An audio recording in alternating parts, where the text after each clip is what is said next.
আয় আয়।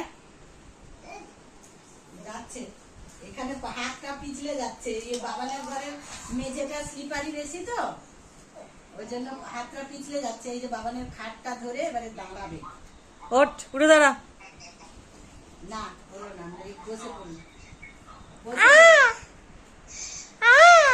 হ্যাঁ ঠিক আছে, আমি ফোন করলাম যে কালকে নিয়ে এসছি আর তোমার সঙ্গে ফোনে একটু কথা বলে নি, তোমার সঙ্গেও অনেকদিন কথা হয়নি।